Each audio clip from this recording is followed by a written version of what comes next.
하나님의 놀라운 축복이 늘 함께 하시기를 주의 이름으로 축원합니다. 오늘은 느헤미야 1장 1절로 11절 말씀을 본문으로 해서 함께 은혜를 나누려고 합니다.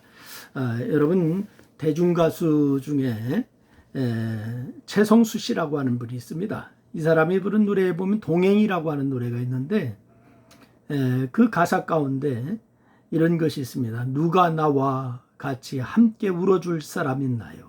라고 하는 그런 가사가 있어요. 물론 노래에는 그 염원에 대해 누가 어떻게 반응했는지 가사가 없습니다.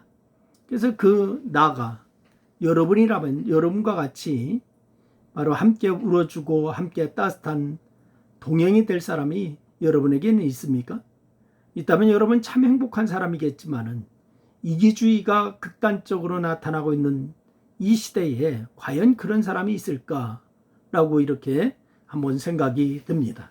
그런데 우리는 오늘 이 본문에서 개인적으로 무엇이 부족하거나 몸이 아프거나 삶에서 원하는 것을 이루지 못한 것도 아닌데 수일 동안 슬퍼하면서 우는 한 사람을 만나게 됩니다. 그는 당시에 최강대국인 페르시아에서 술관으로 있던 느헤미야라고 하는 사람입니다.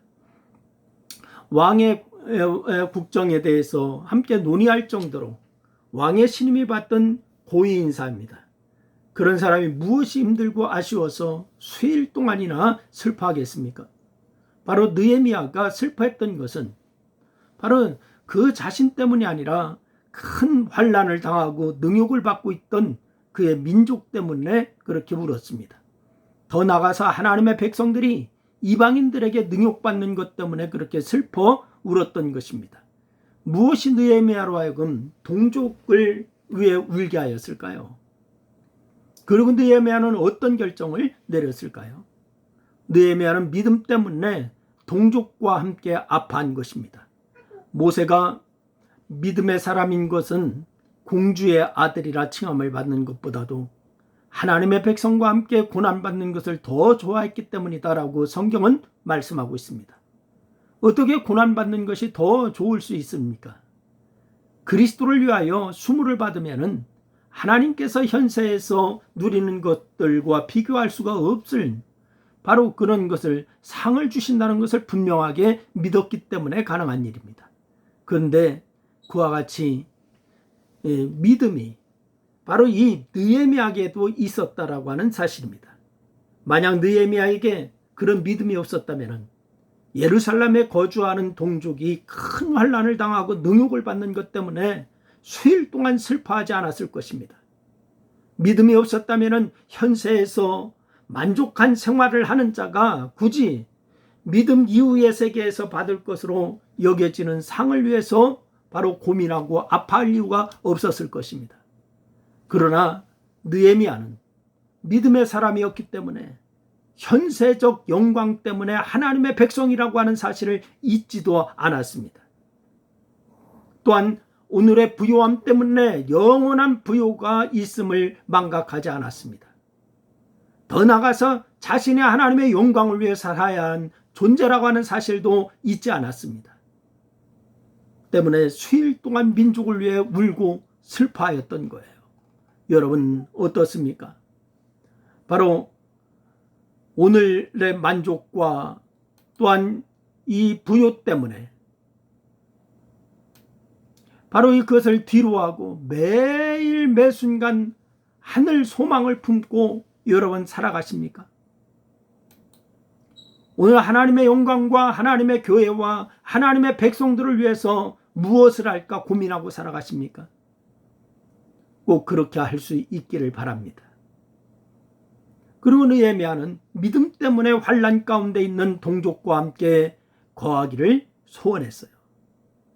여러분 느헤미야는 환난을 당하고 능욕을 받고 있는 예루살렘의 동족들을 위해서 울고 슬퍼하는 것으로 그치지 않고 하늘의 하나님 앞에 금식하며 기도하기 시작했습니다.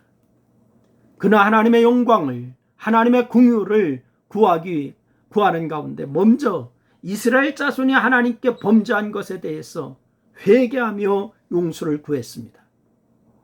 그리고 주의 백성들로 하여금 하나님의 이름을 두렵고 또한 택한 곳에 돌아오게 해달라고 하나님의 이름을 두려워하고 그들의 택한 곳에 돌아오게 해달라고 그렇게 하나님 앞에 간구했습니다.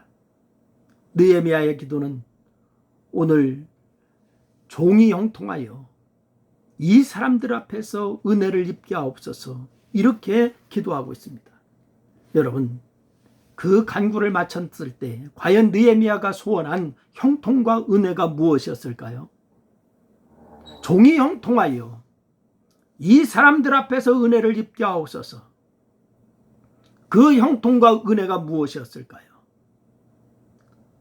느헤미야 2장 말씀을 살펴보면은 느헤미야는 금식하며 기도하는 중에 자신이 직접 예루살렘으로 가서 성벽을 건축하야겠다라고 하는 소원을 품은 것을 우리가 발견할 수가 있습니다. 느헤미야는 하나님께서 자신이 성벽 건축에 대한 소명을 주신 것에 대해서 믿음으로 받아들입니다. 물론 그것은 모든 편안함과 안전을 포기하는 것이었어요. 바로 이 실제로 느헤미야는 예루살렘을 향해서 출발하는 순간부터 고생하였고 목숨의 위협을 받기 시작합니다.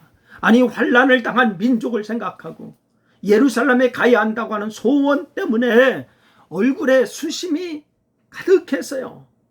그래가지고 왕의 진노를 받아 문책을 당할 수도 있는 위기를 맞았습니다.